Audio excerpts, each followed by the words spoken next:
ஈரானுக்கு எதிரான அடுத்த கட்ட தாக்குதல்களை உறுதிப்படுத்திய கத்தாரும் அமெரிக்க செனட்டர் லிண்ட்சே கிரஹாம் வெளியிட்டிருக்கக்கூடிய மிரட்டல்களும் மேக் ஈரான் கிரேட் அகெயின் திட்டமும் 3 பகுதிகளில் நடைபெற்று வரக்கூடிய ஹமாஸின் தேர்தலும் தெரிவு செய்யப்பட போகும் ஹமாஸின் அரசியல் தலைவரும் களத் தலைவர்களும் இதிலே இருக்கக்கூடிய மிகப்பெரிய சிக்கல்களும் ஈரானிய அரசாங்கத்திற்கு ஆதரவாக அதிகரித்து வரக்கூடிய மக்கள் பேரணிகளும் ஈரானிய பாதுகாப்பு படையின் தரமான வீரியமான செயற்பாடுகளும் தெரித்து ஓடும் கலவரக்காரர்களும் வன்முறையாளர்களும் யெமனின் தெற்கு பிரதேச அமீரக கூற்றுப்படைகளின் தலைவரான ஐதரூஸ் உபைதிற்கு சவுதி அரேபியா விடுத்திருக்கக்கூடிய காலக்கெடுவும் ஏடனை கைப்பற்றுவதற்கான தரைவழி தாக்குதல்களை ஆரம்பிக்க போகும் சவுதி அரேபியாவினுடைய கூற்றுப்படைகளும் இன்றிரவு ரியாதிலே நடைபெறப் போகும் மாநாடும் வெனிசுவேலாவினுடைய தலைநகரில் ட்ரோன்களை களமிறக்கி தாக்குதல்களை மேற்கொள்ள முயற்சித்த CIA உளவு பிரிவும் வெனிசுவேலா இராணுவ மற்றும் மக்கள் படையினுடைய அதிரடியான நடவடிக்கைகளும் வெனிசுவேலாவின் தற்போதைய அரசுக்கு எதிராக மிரட்டல்களை வெளியிட்டிருக்கக்கூடிய CIA உளவு பிரிவும் டொனால்ட் ட்ரம்பும்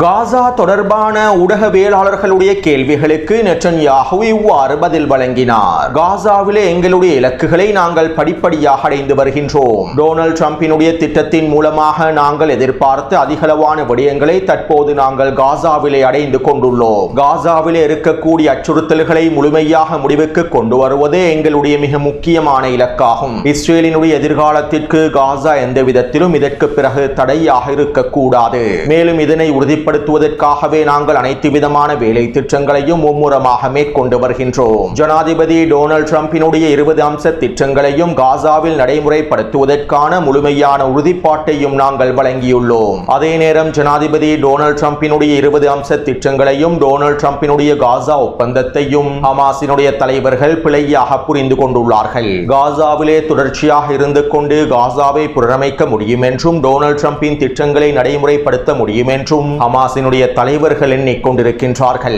டொனால்ட் ட்ரம்பினுடைய 2ஆம் கட்ட திட்டத்தினை நடைமுறைப்படுத்துவதற்கான அடிப்படையே காசாவில் ஹமாஸை நிராயுதபாணியாக்குவது தான் என்பதனை டொனால்ட் ட்ரம்ப் எனக்கு உறுதியளித்துள்ளார். காசாவில் ஹமாஸ் முழுமையாக நிராயுதபாணியாக்கப்படாமல் 20 அம்ச திட்டங்களும் முழுமையாக நடைமுறைப்படுத்தப்படாது என்றும் உறுதியளித்துள்ளார். 2ஆம் கட்ட திட்டத்தினை ஆரம்பிப்பதற்கு ஹமாஸுக்கு நாங்கள் காலக்கெடுவையும் வழங்கியுள்ளோம். இந்த காலக்கெடுவுக்குள்ளே ஹமாஸ் நிராயுதபாணியாக்கப்பட வேண்டும். அதற்கு பின்பே ஜனாதிபதி டொனால்ட் ட்ரம்பினுடைய 2ஆம் கட்ட திட்டம் ஆரம்பிக்கப்படும். இறுதியாக டொனால்ட் ட்ரம்போடு நான் மேற்கொண்ட சந்திப்பின் போதும் இதனை அவர் உறுதிப்படுத்தியுள்ளார். காசாவிலே ஹமாஸ் நிராயுதபாணியாக்கப்படாவிட்டால் அல்லது நிராயுதபாணியாக்கத்திற்கு ஹமாஸ் சம்மதத்தினை வழங்காவிட்டால் எவ்வாறு ஹமாஸை நிராயுதபாணியாக்க வேண்டும் என்பது எனக்கும் ஜனாதிபதி டொனால்ட் ட்ரம்புக்கும் நன்றாகவே தெரியும். மேலும் இனிவரக்கூடிய நாட்களில் நாங்கள் ரஃபா கடவை பிரதேசத்தையும் இருவழி நோக்கங்களுக்காக திறக்கப் போகின்றோம். தன்னிச்சையாக காசாவை விட்டு வெளியேறுவதற்கு தயாராக உள்ள பலஸ்தீனிய மக்கள் இந்த ரஃபா கடவை பிரதேசத்தினை பயன்படுத்திக் கொள்ள முடியும். மேலும் இவை தொடர்பான அடுத்த கட்ட அறிவிப்புகளை நாங்கள் வெளியிடுவோம் என்றும் நெட்டன்யாஹூ ஊடகவியலாளர்களின் கேள்விகளுக்கு பதில் வழங்கியிருந்தார். அதே போன்று காசாவிலே ஹமாஸ் நிராயுதபாணியாக்கப்படாமல்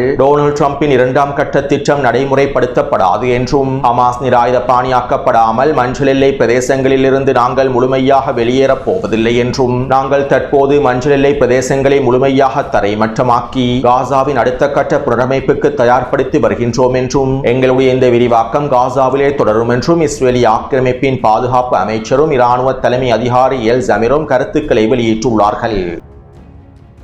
அத்தோடு இதற்கமைவாக இஸ்ரேலிய ஆக்கிரமிப்பு ராணுவம் வடக்கு காசாவினுடைய மஞ்சள் எல்லை பிரதேசங்களை விரிவாக்கி வருகின்றது. ஏற்கனவே ரஃபா மற்றும் கான் யூனிஸ் பிரதேசத்தில் இருக்கக்கூடிய மஞ்சள் எல்லை பிரதேசங்களையும் மஞ்சள் நிற பிரதேசங்களையும் இஸ்ரேலிய ஆக்கிரமிப்பு முழுமையாக தரைமட்டமாக்கிவிட்டது. இஸ்ரேலிய ஆக்கிரமிப்பு ராணுவத்தினுடைய கட்டுப்பாட்டுக்குள்ளே இருக்கக்கூடிய காசாவின் 64% பிரதேசங்களில் 75% பிரதேசங்கள் தரைமட்டமாக்கப்பட்டு விட்டன. மேலும் எஞ்சிருக்கக்கூடிய வடக்கு காசாவினுடைய கிழக்கு பிரதேசங்களையும் மத்திய காசா காசாவின் கிழக்கு பிரதேசங்களையும் இஸ்ரேலிய ஆக்கிரமிப்பு ராணுவம் தரைமட்டமாக்கி வருகின்றது. இதற்காக எல்லை பிரதேசங்களிலும் தொடர்ச்சியான வான்வழி தாக்குதல்களையும் மேற்கொண்டு வருகின்றது. நேற்றிரவு கான் யூனிஸினுடைய மேற்கு பிரதேசத்திலும் வடக்கு காசாவினுடைய தூஃபா மேற்கு பிரதேசத்திலும் உச்ச தாக்குதல்களை மேற்கொண்டிருந்தது. இந்த தாக்குதல்களிலே 12 பலஸ்தீனிய பொதுமக்கள் இனப்படுகொலை செய்யப்பட்டுள்ளார்கள். அதே போன்று இஸ்ரேலிய ஆக்கிரமிப்பு ராணுவமும் வடக்கு காசாவின் வடக்கு எல்லை பிரதேசத்திற்கு அருகாமையில் இருக்கக்கூடிய அமெரிக்க இராணுவமும் காசாவிற்குள்ளே ஹமாஸினுடைய செயற்பாடுகளை முழுமையாக கண்காணித்து ஹமாஸினுடைய தலைவர்களை படுகொலை செய்வதற்கும் ஹமாஸினுடைய முக்கியமான தளபதிகளை படுகொலை செய்வதற்கும் எல்லாவிதமான வேலை திட்டங்களையும் மும்முரமாக மேற்கொண்டு வருகின்றது. அதே நேரம் ஹமாஸ் தரப்பினர் கட்டுப்படுத்தக்கூடிய காசாவினுடைய 46% பிரதேசங்களில் ஹமாஸ் தரப்பினரும் அடுத்த கட்ட வேலை திட்டங்களை மேற்கொண்டு வருகின்றார்கள். குறித்த பிரதேசங்களில் இருக்கக்கூடிய 20 லட்சத்திற்கும் அதிகமான பலஸ்தீனிய மக்களை ஒன்றிணைத்து அடுத்த கட்ட நகர்வுகளை மேற்கொள்வதற்கான எல்லாவிதமான வேலை திட்டங்களையும் ஹமாஸ் தரப்பினர் மேற்கொண்டு வருகின்றார்கள். குறிப்பாக இஸ்ரேலிய ஆக்கிரமிப்போடு ஒன்றிணைந்து செயற்படக்கூடிய உளவாளிகளையும் ஒத்துழைப்பாளர்களையும் முழுமையாக சுத்தம் செய்து வருகின்றார்கள். மீண்டும் இஸ்ரேலிய ஆக்கிரமிப்பு காசாவிலே போரை ஆரம்பிக்கும் போது அவற்றை எதிர்கொள்வதற்கான அனைத்து விதமான தயார்படுத்தல்களையும் மேற்கொண்டு வருகின்றார்கள்.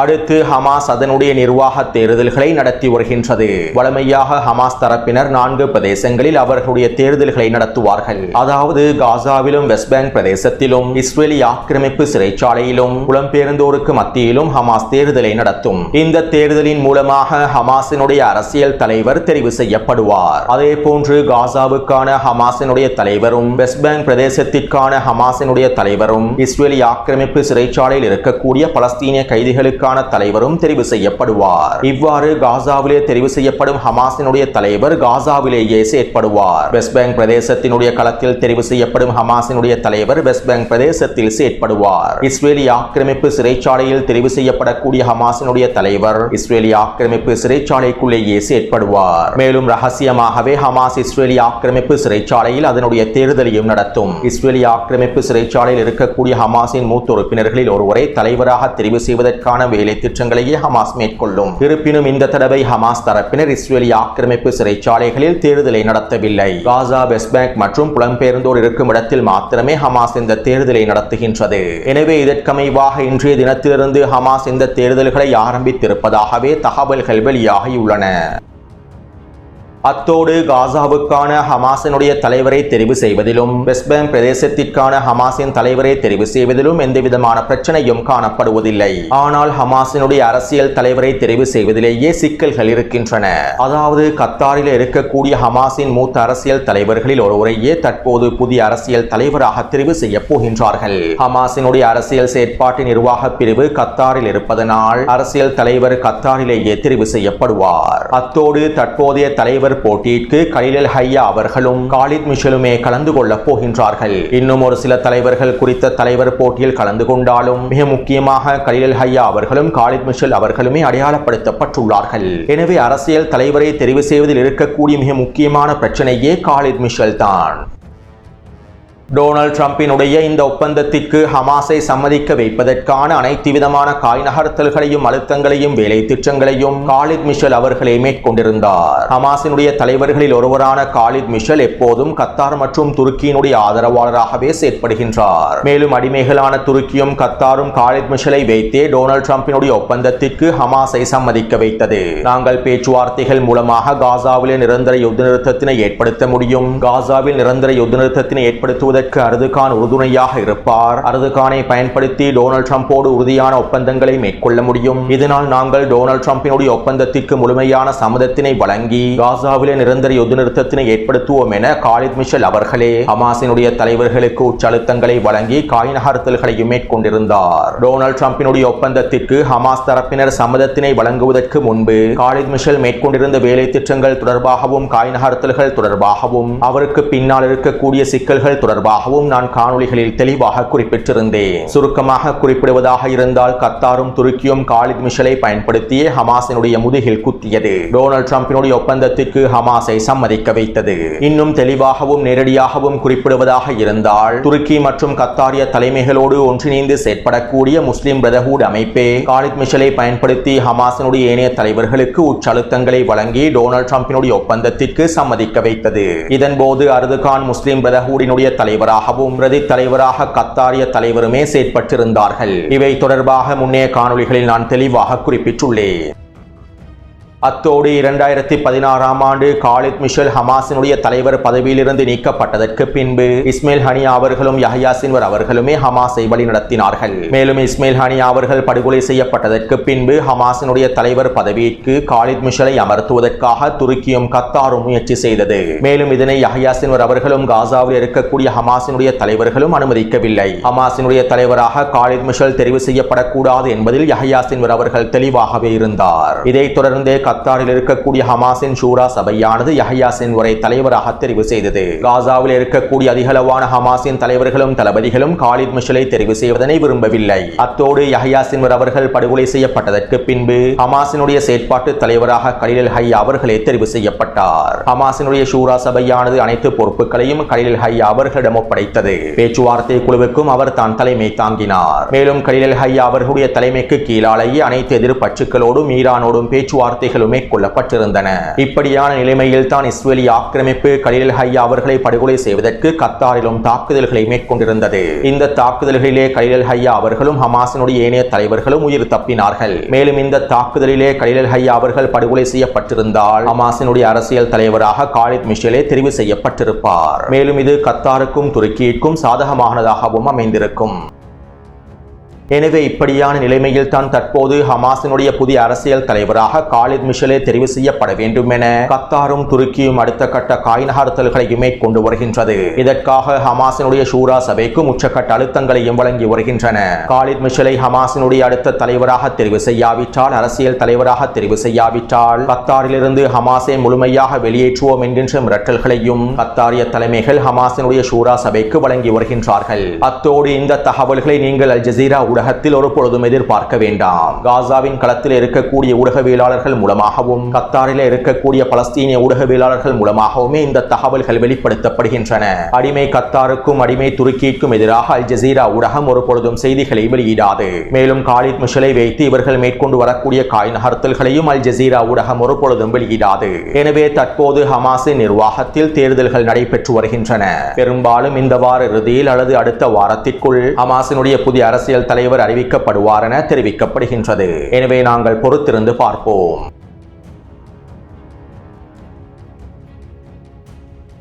வெனிசுவேலாவிலே மதுரோவினுடைய அரசாங்கம் அதிரடியான பல நடவடிக்கைகளை மேற்கொண்டு வருகின்றது. வெனிசுவேலாவினுடைய பாதுகாப்பு அமைச்சர் விளாடிமிர் பெட்ரினோவும் உள்துறை அமைச்சர் டியஸ்டாடோவும் அதிரடியான வேலை திட்டங்களை மேற்கொண்டு வருகின்றார்கள். வெனிசுவேலாவினுடைய தலைநகரான கராகஸினுடைய பாதுகாப்பை பலப்படுத்தியுள்ளார்கள். மேலும் தலைநகர் முழுவதும் வெனிசுவேலா இராணுவத்தையும் தேசிய மக்கள் படையையும் முழுமையாக களமிறக்கியுள்ளார்கள். நேற்றிரவு கராகஸில் இருக்கக்கூடிய வெனிசுவேலாவின் ஜனாதிபதி மாளிகை கருகாமையில் ட்ரோன்கள் களமிறக்கப்பட்டு CIA உளவு பிரிவின் மூலமாகவும் டெல்டா படைகளின் மூலமாகவும் இந்த ட்ரோன்கள் களமிறக்கப்பட்டிருக்கலாம் என வெனிசுவேலாவினுடைய ஊடகங்கள் தெரிவித்திருந்தன. அத்தோடு இந்த ட்ரோன்கள் ஜனாதிபதி மாளிகை கருகாமையில் களமிறக்கப்பட்டதும் வெனிசுவேலாவினுடைய இராணுவமும் தேசிய மக்கள் படையும் குறித்த ட்ரோன்களை சுட்டு வீழ்த்துவதற்கான தாக்குதல்களை மேற்கொண்டிருந்தார்கள். இதனால் ஜனாதிபதி மாளிகை கருகாமையில் ஒரு மிகப்பெரிய பதற்றமான சூழ்நிலை ஏற்பட்டிருந்தது. மேலும் இவை தொடர்பான காணொளிகளை டெலிகிராம் சேனலில் பதிவிட்டுள்ளேன். இதைத் தொடர்ந்து அமெரிக்காவினுடைய CIA உளவு பிரிவானது வெனிசுவேலாவினுடைய பாதுகாப்பு அமைச்சருக்கு எதிராகவும் உள்துறை அமைச்சருக்கு எதிராகவும் மிரட்டல்களை வெளியிட்டிருந்தது. நாங்கள் அடுத்ததாக பாதுகாப்பு அமைச்சரையும் உள்துறை அமைச்சரையுமே குறிவைக்கப் போகின்றோம் என CIA உளவு பிரிவானது மிரட்டல்களை வெளியிட்டிருந்தது. நிக்கலஸ் மதுரோவினுடைய கொள்கையை தீவிரமாக கடைபிடிக்கக்கூடியவர்களில் பாதுகாப்பு அமைச்சரும் உள்துறை அமைச்சரும் முக்கியமான நபர்களாக காணப்படுகின்றார்கள். இவர்களே தற்போது வெனிசுவேலாவினுடைய ஒட்டுமொத்த இராணுவத்தையும் பாதுகாப்பு படை பிரிவினரையும் கட்டுப்படுத்துகின்றார்கள். வெனிசுவேலாவினுடைய தற்போதைய அரசாங்கம் இவர்களுடைய உத்தரவுகளுக்கு அமைவாகவே தற்போது செயற்படுகின்றது. இதனால் CIA உளவு பிரிவானது அடுத்ததாக இவர்களையே குறிவைத்துள்ளது என வால் ஸ்ட்ரீட் ஜேர்னல் ஊடகமும் செய்திகளை வெளியிட்டுள்ளது.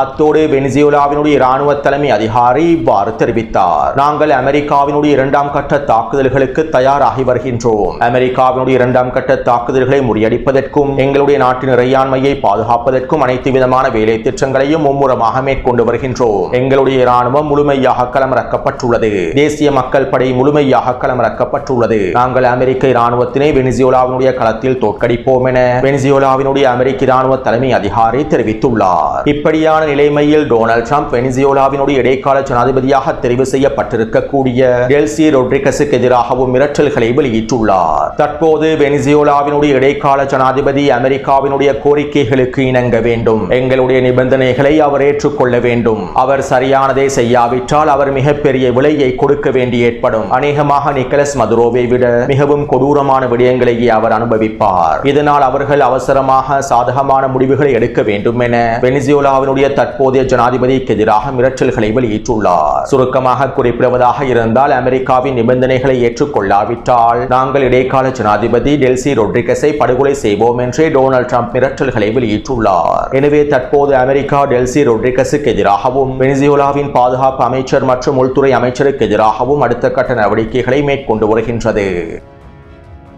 அடுத்து இஸ்ரேலிய ஆக்கிரமிப்பு தெற்கு லெபனான் பிரதேசத்திலே உச்சக்கட்ட தாக்குதல்களை மேற்கொண்டு வருகின்றது. நேற்றிரவு தெற்கு லெபனானினுடைய சிடோன் மற்றும் டயர் பிரதேசங்களிலே இருக்கக்கூடிய 4 குடியிருப்பு கட்டிடங்களை இலக்கு வைத்து இஸ்ரேலிய ஆக்கிரமிப்பு உச்ச வான்வழி தாக்குதல்களை மேற்கொண்டது. குறித்த கட்டிடங்களிலே ஹிஸ்புல்லா மற்றும் ஹமாஸினுடைய உறுப்பினர்கள் செயற்படுகின்றார்கள். ஆயுதங்களையும் ஏனைய வெடிப்பொருட்களையும் குறித்த கட்டிடங்களிலே இவர்கள் மறைத்து வைத்துள்ளார்கள். இதனாலேயே நாங்கள் குறித்த கட்டிடங்களை இலக்கு வைத்து தாக்குதல்களை மேற்கொண்டுள்ளோம் என இஸ்ரேலிய ஆக்கிரமிப்பு ராணுவம் அறிவித்துள்ளது. அதே நேரம் இந்த தாக்குதலிலே 4 கட்டிடங்களும் முழுமையாக தரைமட்டமாக்கப்பட்டுள்ளன. மேலும் இந்த தாக்குதலிலே கொல்லப்பட்டவர்கள் தொடர்பான தகவல்கள் இன்னும் வெளிப்படுத்தப்படவில்லை. அடுத்து இன்றிரவு சவுதி அரேபியாவுடைய ரியாதில் மாநாடு ஆரம்பமாக போகின்றது. ரியாதிலே நடைபெற போகும் இந்த மாநாடு தொடர்பாக நேற்றைய காணொளியில் பல முக்கியமான தகவல்களை பதிவிட்டிருந்தேன். அதாவது குறித்த மாநாட்டிலே சவுதி அரேபிய அதிகாரிகளும் சவுதி அரேபிய கூட்டுப்படை தலைவர்களும் தளபதிகளும் ஐக்கிய அரபு அமீரகத்தினுடைய கூட்டுப்படை தலைமைகளும் தளபதிகளும் கலந்து கொள்ளப் போகின்றார்கள். யெமனின் தெற்கு பிரதேசத்தில் இருக்கக்கூடிய STC கூட்டுப்படையின் அனைத்து பிரிவுகளுடைய தளபதிகளையும் சவுதி அரேபியா அழைத்துள்ளது. இதற்கமைவாக 90% அதிகமான கூட்டுப்படை தளபதிகளும் தலைவர்களும் சவுதி அரேபியாவுக்கு விஜயம் செய்துள்ளார்கள். அதே நேரம் அமீரக STC கூட்டுப்படையினுடைய தலைவரான ஐதரூஸ் ஜுபைதி சவுதி அரேபியாவுக்கு விஜயம் செய்யவில்லை என்றும் STC கூட்டுப்படைகளுடைய துணை தளபதியே விஜயம் செய்திருப்பதாகவும் தெரிவிக்கப்படுகின்றது. அது மட்டுமல்லாமல் சவுதி அரேபியாவினுடைய வெளியுறவுத்துறை அமைச்சகம் ஐதரூஸ் ஜுபைதிக்கு காலக்கெடுவையும் விதித்துள்ளது. இன்னும் 24 மணித்தியாலங்களுக்குள் STC கூட்டுப்படைகளுடைய தலைவராக இருக்கக்கூடிய ஐதரூஸ் ஜுபைதி யெமனை விட்டு முழுமையாக வெளியேறிவிட வேண்டும். ஏடன் பிரதேசத்திலிருந்து முழுமையாக வெளியேறிவிட வேண்டும். இல்லாவிட்டால் நாங்கள் அவருக்கு எதிராக அடுத்த கட்ட நடவடிக்கைகளை மேற்கொள்வோம் என சவுதி அரேபியா எச்சரிக்கைகளை வெளியிட்டுள்ளது. அத்தோடு அமீரகத்தினுடைய கூட்டுப்படைகளின் கட்டுப்பாட்டிலே இருக்கக்கூடிய ஷப்வா பிரதேசத்திலும் சவுதி அரேபியாவினுடைய கூட்டுப்படைகள் தரைவழி தாக்குதல்களை மேற்கொண்டு ஷப்வா பிரதேசத்தையும் தங்களுடைய கட்டுப்பாட்டுக்கு கீழால் கொண்டு வந்துள்ளார்கள். குறித்த வரைபடத்திலே இலக்கம் 10 காண்பிக்கப்பட்டிருக்கக்கூடிய பிரதேசமே ஷப்வா பிரதேசமாகும். மேலும் குறித்த பிரதேசத்தினை கைப்பற்றியிருக்கக்கூடிய சவுதி அரேபிய கூட்டுப்படைகள் தற்போது ஏடனை நோக்கி தரைவழி தாக்குதல்களை ஆரம்பிப்பதற்கு தயாராக இருப்பதாக தெரிவிக்கப்படுகின்றது. குறித்த வரைபடத்திலே அம்புக்குறிகளினால் காண்பிக்கப்பட்டிருக்கக்கூடிய பிரதேசங்களினூடாகவே சவுதி அரேபிய கூட்டுப்படைகள் ஏடனை கைப்பற்றுவதற்கான தரைவழி தாக்குதல்களை ஆரம்பிக்கப் போவதாக தெரிவிக்கப்படுகின்றது. அத்தோடு கடந்த 24 மணித்தியாலங்களுக்குள் அமீரகத்தின் STC கூட்டுப்படையிலே இருக்கக்கூடிய பல பிரிவுகள் சவுதி அரேபியாவினுடைய கூட்டுப்படைகளோடு ஒன்றிணைந்திருப்பதாக தெரிவிக்கப்படுகின்றது. மேலும் இன்றைய தினம் ரியாதிலே நடைபெறக்கூடிய மாநாட்டில் அதிகளவான அமீரகத்தின் கூட்டுப்படைகள் சவுதி அரேபிய கூட்டுப்படைகளோடு ஒன்றிணைவார்கள் என தெரிவிக்கப்படுகின்றது. எனவே ரியாதிலே நடைபெறக்கூடிய மாநாட்டில் சவுதி அரேபியாவினுடைய டாலர்களை பெற்றுக்கொண்டு அமீரகத்தினுடைய STC கூட்டுப்படையினுடைய பிரிவுகள் சவுதி அரேபிய கூட்டுப்படைகளோடு ஒன்றிணைந்தால் சவுதி அரேபிய கூட்டுப்படைகள் ஏடன் பிரதேசத்தையும் முழுமையாக தங்களுடைய கட்டுப்பாட்டுக்குள் இலகுவாக கொண்டு வந்து விடுவார்கள். இல்லாவிட்டால் தரைவழி தாக்குதல்களை மேற்கொண்டு ஏடன் பிரதேசத்தையும் கைப்பற்றுவார்கள். இவ்வாறு ஏடன் பிரதேசத்தையும் முழுமையாக கைப்பற்றியதற்கு பின்பு யெமன் ஹவுதிகளுக்கு எதிரான அடுத்த கட்ட தரைவழி தாக்குதல்களை சவுதி அரேபிய கூட்டுப்படைகளும் அமீரக கூட்டுப்படைகளும் ஒன்றிணைந்து மேற்கொள்வார்கள். இதற்காகத்தான் தற்போது ரியாதிலே மாநாடு நடைபெறப் போகின்றது. அடுத்து ஈரானுக்குள்ளே ஈரானிய அரசாங்கத்திற்கு ஆதரவான மக்கள் பேரணிகளுடைய எண்ணிக்கை அதிகரித்து வருகின்றன. கலவரக்காரர்களுக்கு எதிராகவும் போராட்டக்காரர்களுக்கு எதிராகவும் ஈரானிய அரசாங்கத்திற்கு ஆதரவாகவும் ஆயிரக்கணக்கான லட்சக்கணக்கான ஈரானிய மக்கள் அணிதிரண்டு தங்களுடைய ஆதரவுகளை வெளிப்படுத்தி வருகின்றார்கள். இன்றைய தினம் கோம் பிரதேசத்திலும் ஈரானிய அரசாங்கத்திற்கான ஆதரவு பேரணிகள் நடைபெற்றிருந்தன. அதே போன்று ஈரானுக்குள்ளே வன்முறை ஆர்ப்பாட்டங்களுடைய எண்ணிக்கை குறைவடைந்து வருகின்றது. அதிகளவான வன்முறையாளர்கள் கலவரக்காரர்கள் கொத்து கொத்தாக தட்டி தூக்கப்பட்டதன் செய்யப்பட்டதனால் இந்த வன்முறை ஆர்ப்பாட்டங்களுக்கு பின்னால் இருக்கக்கூடிய முக்கியமான புள்ளிகள் மொசாட் உளவாளிகள் கைது செய்யப்பட்டதனால் தற்போது ஈரானுக்குள்ளே வன்முறை ஆர்ப்பாட்டங்கள் பாரிய அளவில் குறைவடைந்துள்ளன. அத்தோடு இஸ்ரேலிய ஆக்கிரமிப்பினோடு இராணுவ ஆய்வாளர்கள் ஒன்றிணைந்து அறிக்கை ஒன்றை வெளியிட்டிருந்தார்கள். தற்போது ஈரானுக்குள்ளே நடைபெற்று வரக்கூடிய ஆர்ப்பாட்டங்களும் போராட்டங்களும் ஈரானிய அரசாங்கத்தினை எந்த விதத்திலும் பாதிக்கவில்லை என்றும் தற்போதைய ஆர்ப்பாட்டங்களினால் ஈரானிய அரசாங்கம் வீழ்ச்சியடைவதற்கான சாத்தியக்கூறுகள் குறைவாகவே இருப்பதாகவும் குறித்த இராணுவ ஆய்வாளர்கள் கருத்துக்களை வெளியிட்டுள்ளார்கள்.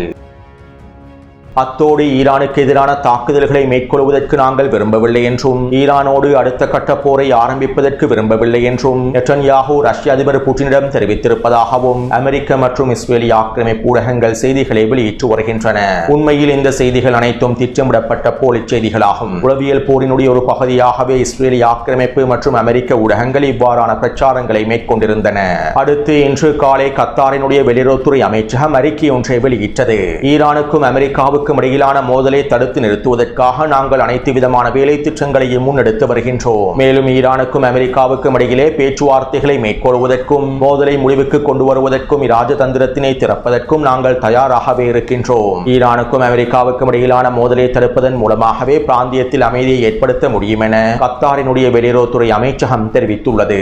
அதாவது பேச்சுவார்த்தை என்கின்ற பெயரில் நாங்கள் ஹமாஸினுடைய முதுகில் குத்தியதை போன்று ஈரானினுடைய முதுகில் குத்துவதற்கும் தயாராகவே இருக்கின்றோம் என்பதனையே கத்தாரிய வெளியுறவுத்துறை அமைச்சகம் தெரிவித்துள்ளது. மேலும் கத்தாரிய வெளியுறவுத்துறை அமைச்சகத்தினுடைய இந்த அறிக்கையானது ஈரானுக்கு எதிரான அடுத்த கட்ட தாக்குதல்களை அமெரிக்காவும் இஸ்ரேலிய ஆக்கிரமிப்பும் ஆரம்பிக்கப் போகின்றது என்பதனையும் உறுதிப்படுத்துகின்றது.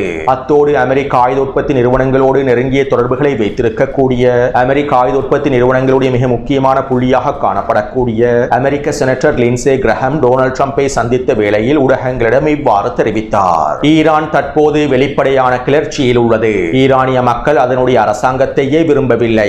எங்களுடைய ஜனாதிபதி டொனால்ட் ட்ரம்ப் எப்போதும் ஈரானிய மக்களையே மாற்ற மாட்டார். ஈரானிய மக்களுக்கு முதுகை காட்ட மாட்டார். நாங்கள் மீண்டும் ஈரானை கட்டியெழுப்ப வேண்டும். மேக் ஈரான் கிரேட் அகைன் என்கின்ற திட்டத்திற்கு அமைவாக கமேனியின் ஆட்சியை முடிவுக்கு கொண்டு வர வேண்டும். ஈரானிய மக்களுக்கு சுதந்திரத்தினை வழங்க வேண்டும் என அமெரிக்க செனட்டர் லின்சே கிரஹாம் தெரிவித்துள்ளார். அது மட்டுமல்லாமல் மேக் ஈரான் கிரேட் அகைன் என்கின்ற தொப்பியையும் லின்சே கிரஹாம் டொனால்ட் ட்ரம்புக்கு பரிசாக வழங்கியுள்ளார். எனவே நான் முன்னே காணொளிகளில் குறிப்பிட்டதை போன்று அமெரிக்காவும் இஸ்ரேலிய ஆக்கிரமிப்பும் ஈரானுக்கு எதிரான அடுத்த கட்ட தாக்குதல்களை மேற்கொள்வதற்கு தயாராகி வருகின்றன. குறிப்பாக ஈரானிய உச்ச தலைவரை இலக்கு வைத்து தாக்குதல்களை மேற்கொள்வதற்கு இவர்கள் திட்டமிட்டு வருகின்றார்கள். எனவே இந்த காணொளி தொடர்பான கருத்துக்களை பதிவிடுங்கள். தொடர்ந்தும் என்னுடன் இணைந்திருங்கள். நன்றி, வணக்கம்.